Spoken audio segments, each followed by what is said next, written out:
Hey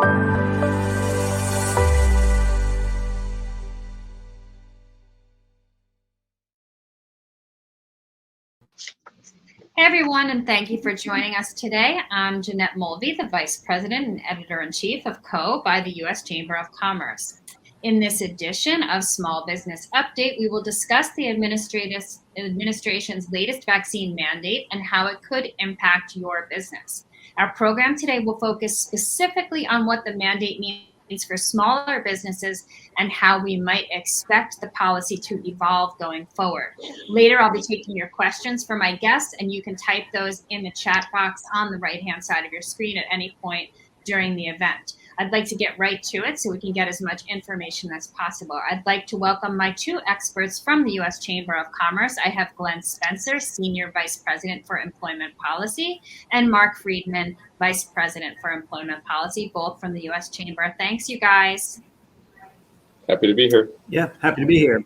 Thank you. So, Glenn, I'm going to start with you. Could you just tell us the bottom line about this vaccine mandate? What does it require of employers? Just what are the basic rules? Sure. This is a rule that's been released by the Department of Labor, specifically OSHA, and it will apply to most private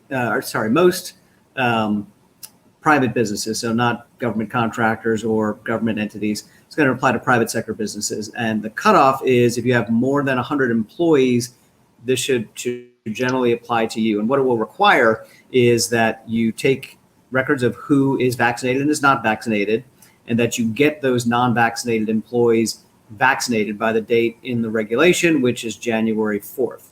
Now, unlike some other rules that have come out recently, specifically for contractors, this one does allow for a testing option. So if you have employees who don't wish to get vaccinated, as an employer, you can decide that you will offer a testing option. You don't have to, but it's an option under this rule. So they want you to get your employees vaccinated. For those who won't or can't, you can offer a testing option to those employees. And again, this will apply to most private sector businesses with more than 100 employees. Now, before I go to Mark to talk about where this stands right now, I just want to follow up with that. What if your employees refuse to get vaccinated? What does the mandate say? So for an employee who refuses to get vaccinated, you can allow for a testing option here. And what that would mean is that employee would have to get tested at least every 7 days. Could be more often than 7 days, but the rule says at least every 7 days, that employee would have to provide you with a negative test before they would be allowed in the workplace. In addition, that employee would have to start wearing a mask in the workplace, and that requirement for masking actually kicks in a little bit earlier than the vaccine requirement. So a couple things for those employees who refuse to get vaccinated. They can either provide you with negative tests every week. They will have to start wearing a mask in the workplace. And if they refuse to do that, you can see if there's any type of accommodation you can make for them, whether perhaps they can work remotely or maybe it's a job they can do out of doors, those sorts of things. But your options start to dwindle if you have someone who really refuses to either get a vaccine or take advantage of the testing option. Okay, great. So we will get into more specifics about the rules, but first, Mark, tell me, I know we have a temporary stay on this mandate. So could you explain to the audience what that even means, and then what it means in terms of whether this is actually going to go into effect or not? Well, thank you, Jeanette. The rule was issued in the Federal Register last Friday, so that was when everything kicks off. And no sooner was it in the Federal Register than various groups filed legal challenges in different courts around the country.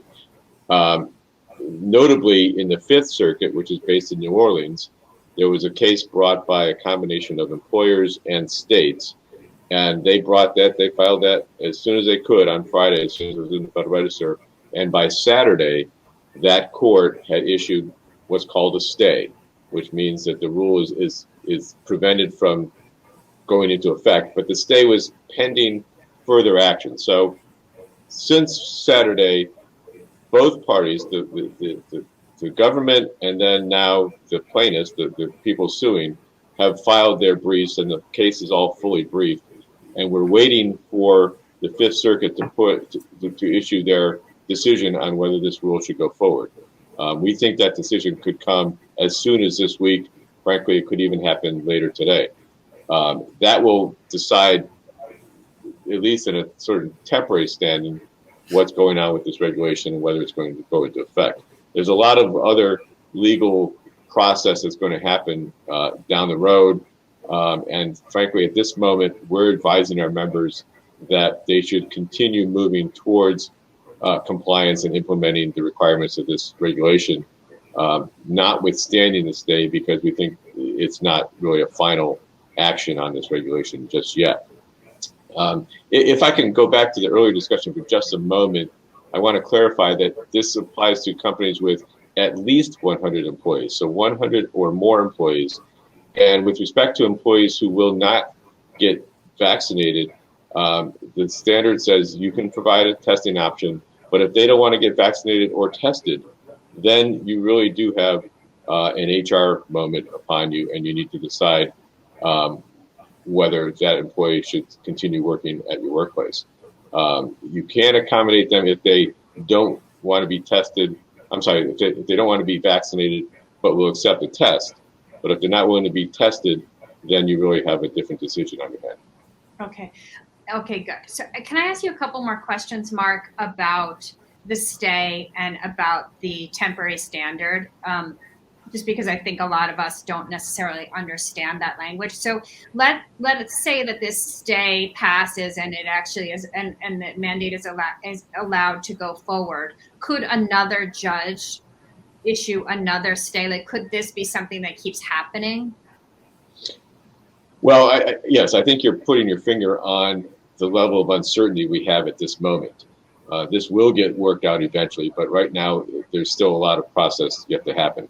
So just to go a little bit deeper, because challenges have been filed in an array of different circuit courts around the country, there's a process called a lottery where they all consolidate the cases into one circuit court. That will happen next week.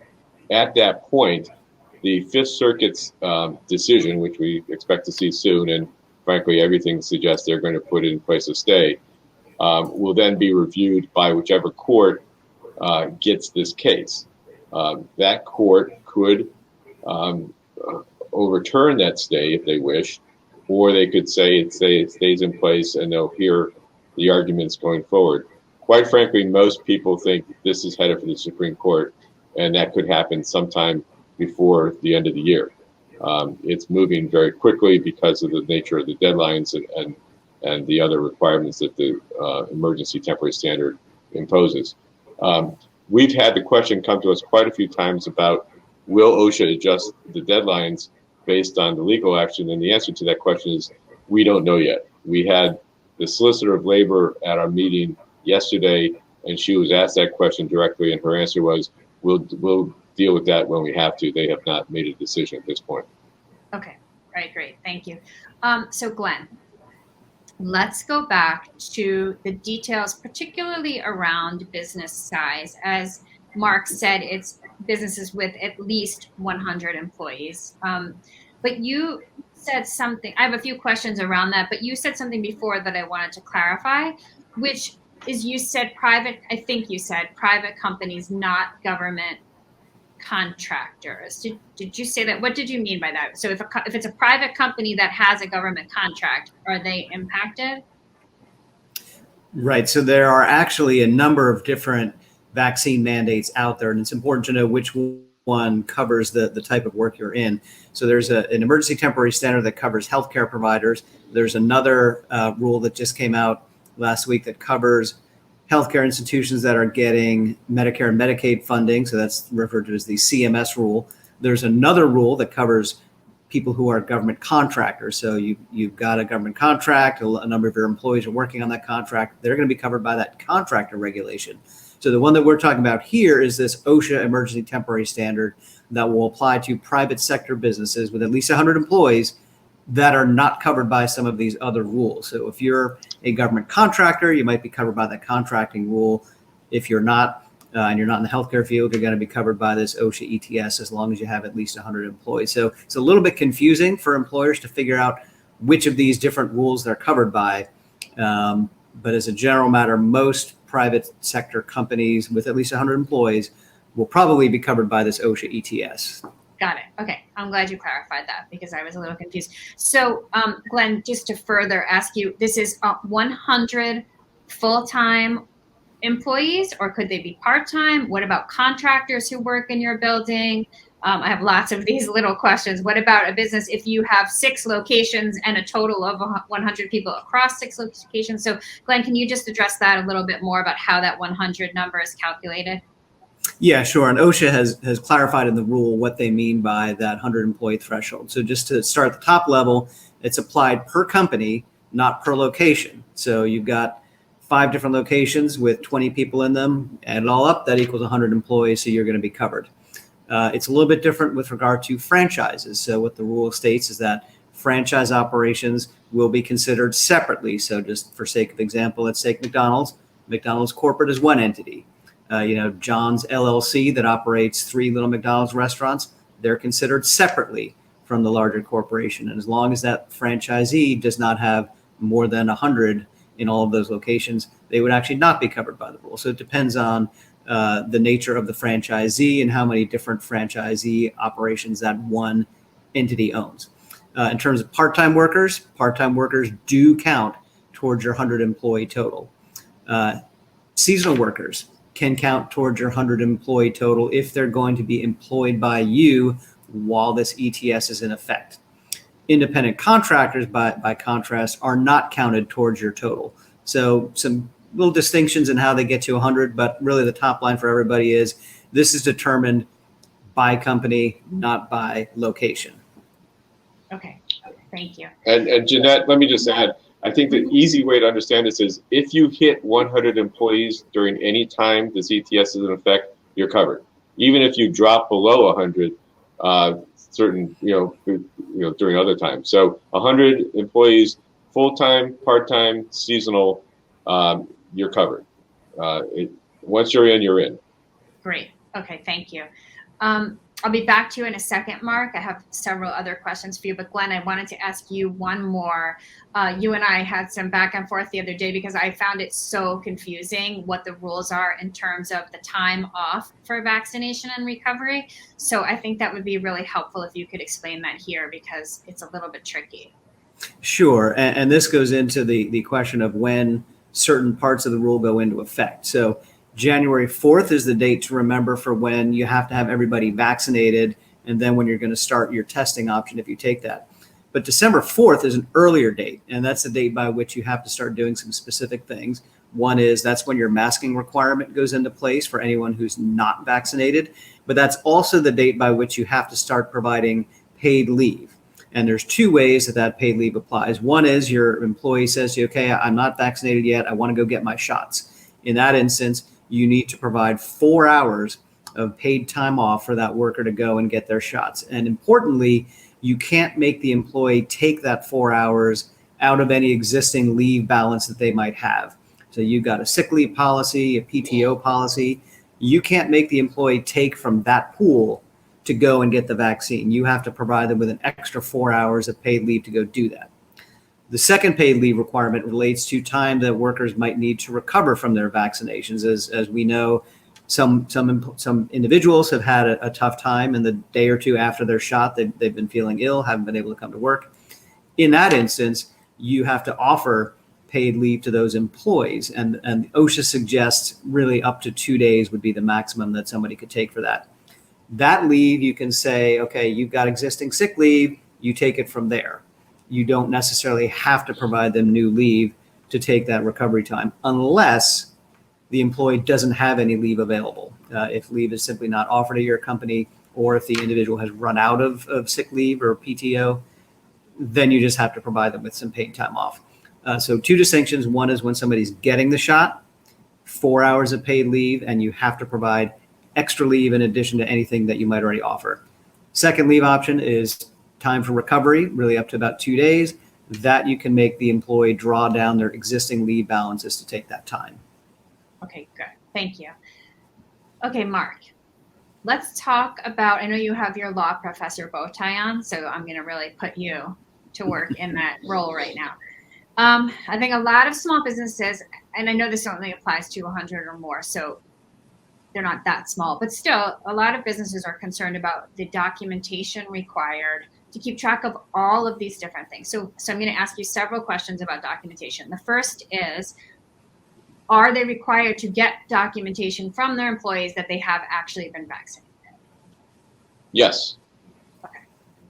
That was easy. Well, the regulation specifies what an employee has to show to prove that they're vaccinated. There are certain credentials, we know about the CDC card and some other types of credentials that would demonstrate that they've been vaccinated. Okay. It gets a little more tricky, I think, when we talk about religious and medical exemptions. So first of all, can businesses allow for religious or medical exemptions? And if so, how are those things documented? Not only can they must. Okay. And this is a very challenging subject. It's going to cause employers, I think, a lot of issues with respect to how they handle these. The one message we're putting out is, get ready, these are coming. Under Title VII of the Civil Rights Act and also the Americans with Disabilities Act, employers must provide and must allow an employee to be exempt from vaccination requirements if they provide a specific request that satisfies the requirements. Okay, let's get into that. So, under religious exemptions, an employee would say, my faith doesn't allow me to get vaccinated. The employer can inquire about this sincerely held religious belief, and that's the key phrase, and ask the employee, tell me what this means, tell me what the faith is. They can actually ask, and they could in fact say, I'm sorry, I'm not prepared to grant your exemption. Now, that's a difficult position for employers to be in. I'm not encouraging them to say that. I'm just noting that it's available.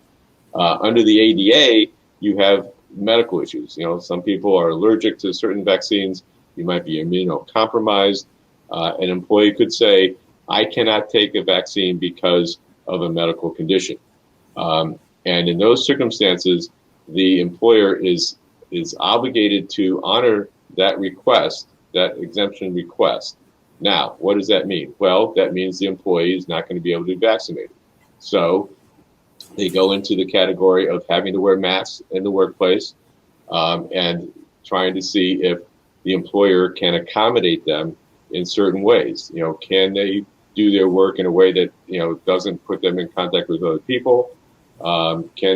Is masking enough to prevent them from being in close contact, close proximity? Those types of questions will then become an issue in terms of accommodating employees who have an exemption. But it's very important that employers understand they will be getting these requests. Secondly, or maybe thirdly, I'm not sure where we are in this list, the ETS says that employers may have employees cover the costs of being tested. However, if an employee qualifies for a religious or medical exemption, at that point, the employer must absorb the cost of the testing. So this has great ramifications, and we know from experience with other companies who've been putting in place mandates that they're going to get hit with these religious exemption requests, I think quite a large number. Yeah, okay, thank you. I think what we're learning here is this is really going to be complicated for companies to enact. I am going to move us to the audience Q&A because we have a lot of questions, as I knew we would. Audience, you can keep putting your questions in and they will come to me, and I'll try to ask as many as I can. Mark and Glenn, I'm not going to be sure who is a better person to answer, so I'm going to take a guess, and if I get it wrong, just pass it to the other person. So Glenn, I'm starting with you. Okay, so if this person says, if I'm a smaller employer, I don't have 100 employees, but I want to implement this, do they have any standing to do so? Sure. A company can always require vaccinations if that's the course they choose to go to. They can also avail themselves of the testing option if that's the course they choose to go. There have been a number of instances where companies have put in place vaccine mandates, and they've had to deal with litigation around that, and generally those the litigation against the companies has failed, meaning that, yes, you can put in place a vaccine mandate if you choose to do so at your workplace. Just because you're under 100 employees doesn't mean that that option goes away from you. And if you want to have a vaccine requirement with a testing option, you're certainly free to do that as well. Actually, you just reminded me that there's a question I wanted to ask you before I ask any more audience questions. We need to talk about testing. So is the employer required to pay for testing? Is the employer required to host the testing on site, or can it be done off site? The answer to both those questions is no, and then yes for the last question. So under the rule, an employer does not have to provide or pay for tests. The rule is very clear that an employer can say to employees who don't want to get vaccinated, that's okay, but then you go get the tests, you pay for them, you provide me with the testing results at least every 7 days. Now, the exceptions to that are what Mark just talked about with the accommodations, either for medical or religious purposes. In the event that you grant a medical accommodation or a religious accommodation, now you as the employer are responsible for paying and providing the tests. In terms of where those test results come from, it doesn't have to be done on site, can be done off site. The employee is free to get those test results from wherever they choose, so long as it meets the criteria of the rule. And just as a general matter, the real distinction is going to be whether it's a test that someone provides to the employee. In other words, you go to CVS and they do the test for you, or if it's one that you provide at home. And if it's one that you provide at home, that's not going to meet the standard. You essentially saying, oh yeah, sure, I tested myself, here's the result. That's really not going to work. It's going to have to be something that's done by a healthcare practitioner in some way, shape, or form to meet the criteria. And actually, let me be specific about that, because the reg does say the test needs to be observed objectively. So either by some medical professional or done at the workplace and observed by the employer. An employee taking care of the test by themselves at home with nobody observing it does not seem to meet the requirements of the standard. Okay, that's good information. Mark, next question. If the employee works from home, does this mandate apply? Is this only for on-site employees? Not necessarily. So first of all, employees working from home do count towards the 100 employee threshold. So they would be in that mix. If they are working remotely and have no contact with other employees or customers and are completely isolated, then they do not have to be vaccinated, but they would be subject to the testing requirement. But that's a very strict rule, and that means they never have any contact with anybody in the workplace or customers. So they're out of the vaccine requirement, but they would be into the testing protocol. Okay, thank you. Glenn, do they need to be tested every 7 days or provide a result every 7 days? And it's a fine distinction, but this really it's both. Yeah. Yeah, it's essentially both. So you need to get tested at least every 7 days and provide the result of that test every 7 days. And for employers to understand, they need to keep a record of that test. So it's not just that you get the record of your vaccination cards. It's also that you need to keep records of all the test results. And you need to keep the results of those every 7 days. So you'll start to get a stack of these test results for each employee. You need to store all of those so that when if OSHA comes to inspect your workplace, you can show that record of compliance. So it's quite a bit of paperwork that employers who are using testing will have to go through. Now, there's a question about what happens if you can't get enough tests, if there are delays in the lab in producing test results, those sort of things. OSHA has anticipated that might happen. I don't think they think it will happen often, and we can debate whether that's right or not. But what they have said in the rule is if someone simply can't find enough tests to do this every 7 days, or there's a lab delay and they can't produce the result, and OSHA comes to inspect, OSHA is going to look at your general record of compliance. They're going to want to see that you've been making a good faith effort to comply with this. So you've got paperwork for your vaccinated employees, you've got test results for people who have been getting tested, and in the off chance there's 1 week where someone can't get a test or hasn't been able to get the result back, they'll then take that into account based on your good faith track record of compliance. Okay, great. Mark, another law professor question for you.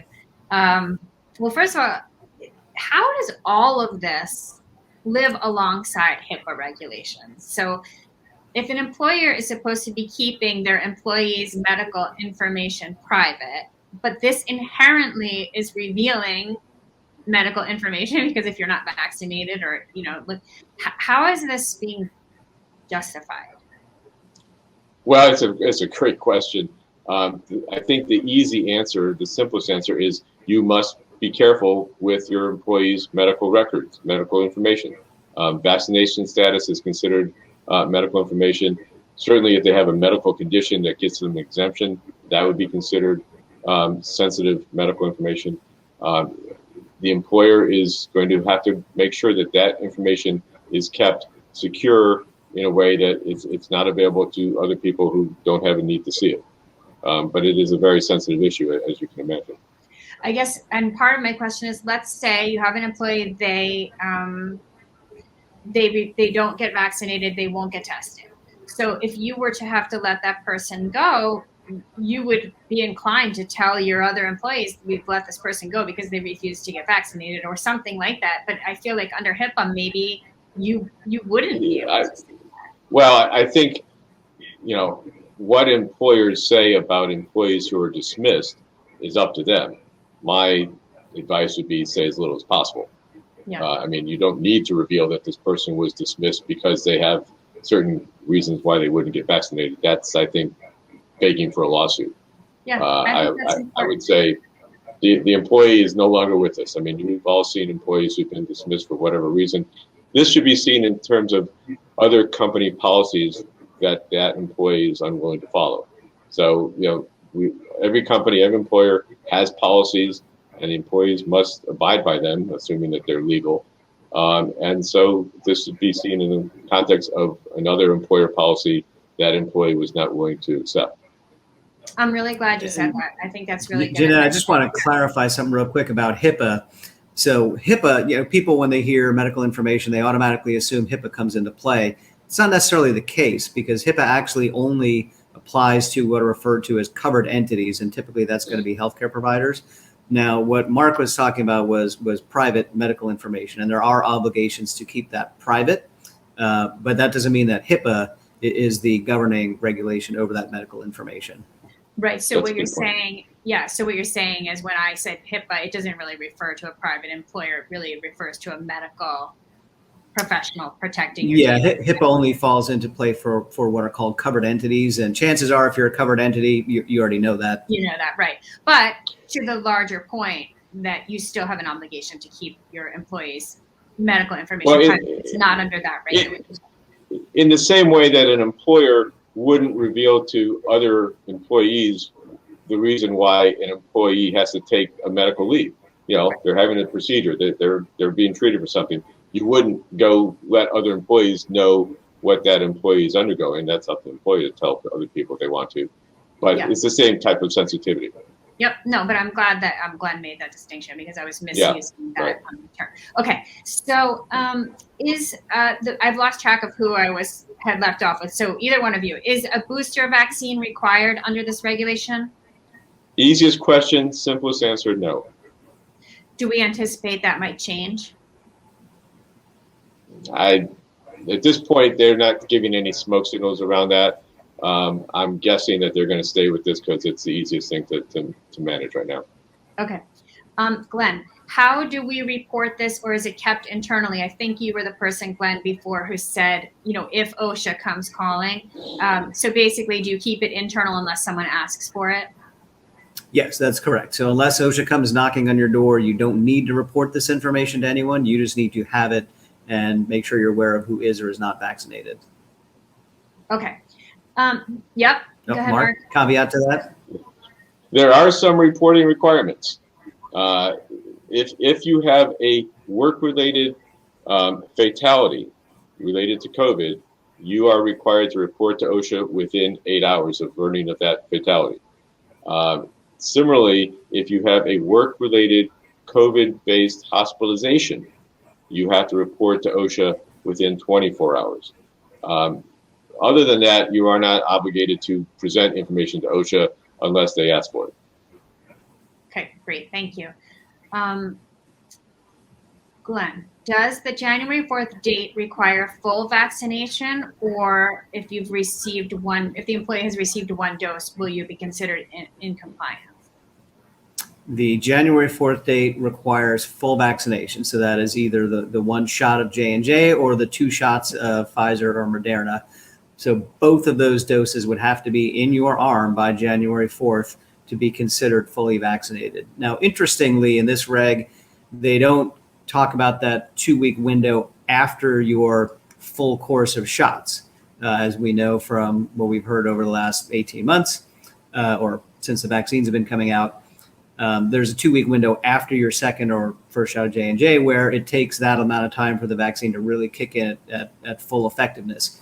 This rule doesn't count those extra 2 weeks. So as long as you got both shots in the arm or the 1 shot of J&J in the arm by January 4th, you are considered fully vaccinated. Okay. You ready for this one, Mark? I'm combining like 3. Well, I'm combining a couple of Q&A questions and then one of my own.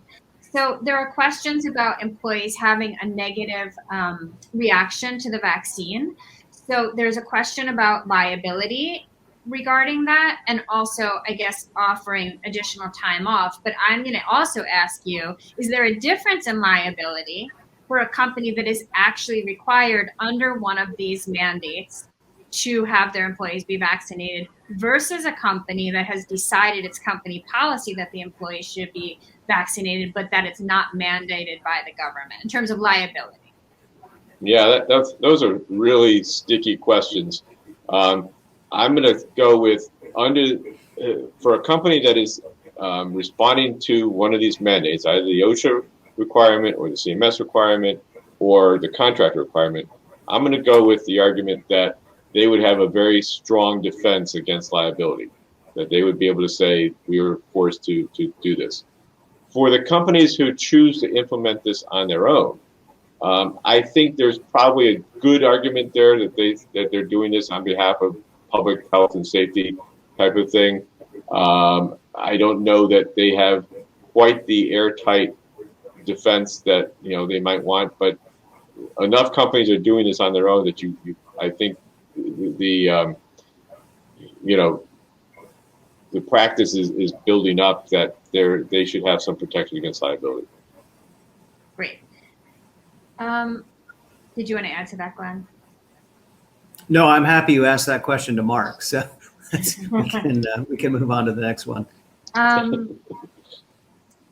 If the employee says they're immunocompromised and therefore can't be vaccinated, so if they're asking for a medical exemption, we might have answered this before, I'm not sure, but what qualifies as like documentation of having a medical exemption? Mark, you may want to handle that one given the ADA context. Well, the expectation is that the employee is going to have something from their healthcare provider that validates that they're in a medical exemption category. I would expect that any employee who wants that exemption is going to be prepared to provide something that demonstrates that they qualify for it. That's just the sort of, I think, best practices, standard operating concept that I would expect to be in place here. Okay. What if your state has a law that disallows for vaccine mandates? That's a fairly easy question to answer, which is that OSHA and the federal government have preemption in this space. So let's take a state like Texas or Arkansas or West Virginia that passes a law that says no employer is allowed to require masks in the workplace, or no employer is allowed to require vaccinations. That state law is going to have to yield ultimately to OSHA in this case, because the OSHA statute, the OSH Act, does have strong preemption, and ultimately that state law is going to have to yield.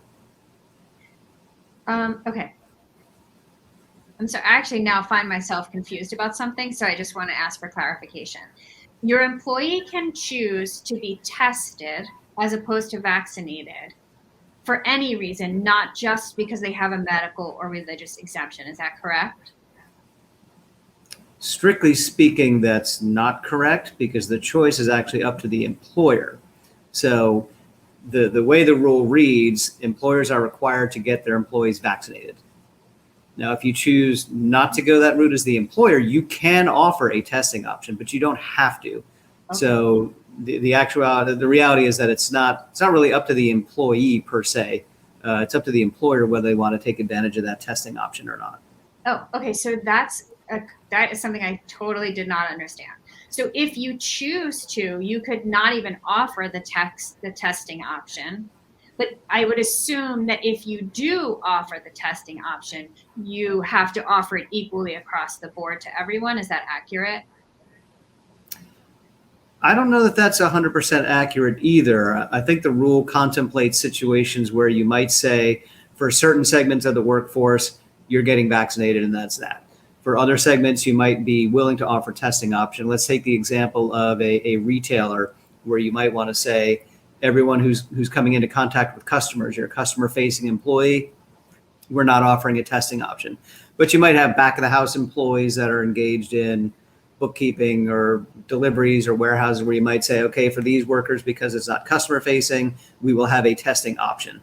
So it doesn't mean that you have to offer it 100% across the board for everyone if you choose to take advantage of that testing option.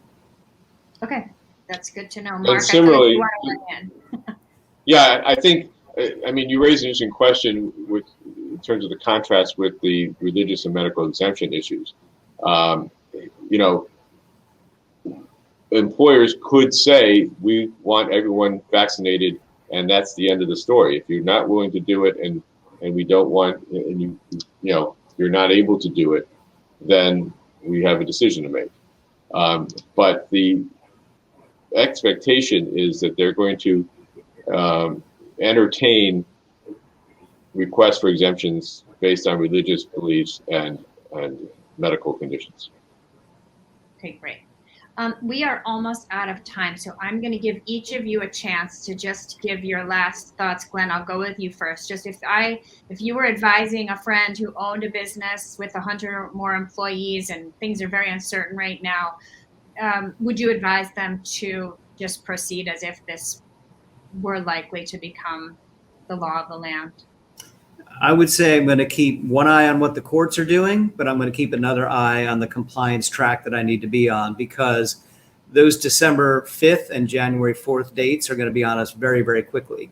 So as an employer, you simply can't bank on the fact that the litigation is going to work out in your favor, because it may not. And if you decide to delay any of the steps along the road, December 5th is going to be here before you know it, and it's going to be really hard for you to comply within 2 days or 3 days. So when we think about how this plays out, the fact that you need to survey your workforce, get documentation in on who's vaccinated and who isn't, that's not the kind of thing you can do overnight. So I would advise employers to start taking those steps towards compliance with the understanding that there may be a stay, but you can't bank on it. The second thing I would advise employers is to start thinking now, if you already haven't, about how you're going to handle requests for religious exemptions. It's a complicated process, and you really want to have that answer buttoned down for when you start getting those requests, because they will be coming. That's great. Thank you. And Mark, last word to you. Same question. Any final thoughts? Sure. Let me play off of Glenn's answer for a moment. The place to go for assistance on the religious and medical exemptions is the EEOC, the Equal Employment Opportunity Commission. They actually have the authority in those questions, and they have a very extensive list of frequently asked questions on their website, which was just recently updated to discuss these religious and medical exemptions. So I would encourage people to look at that material as they're trying to develop their approaches here. I guess the only other thing I'd like to put out there is that the U.S. Chamber is going to be involved in the comment process, and we haven't mentioned that yet. But this ETS, in addition to being in effect, is also a proposal. And so OSHA is taking comments on this. The deadline for those comments is December 5th, so that's very short, although we are going to be asking for an extension of that comment deadline. But the U.S. Chamber will be submitting comments on this, and I would encourage any of our members who would like to contribute information as to how this is affecting them to provide that information into the U.S. Chamber through the email portal at vaccines@uschamber.com, and we'll be happy to take that information and build it into our comments without any attributions. Great. Thank you. I want to thank you both so much. This was incredibly helpful. So thank you.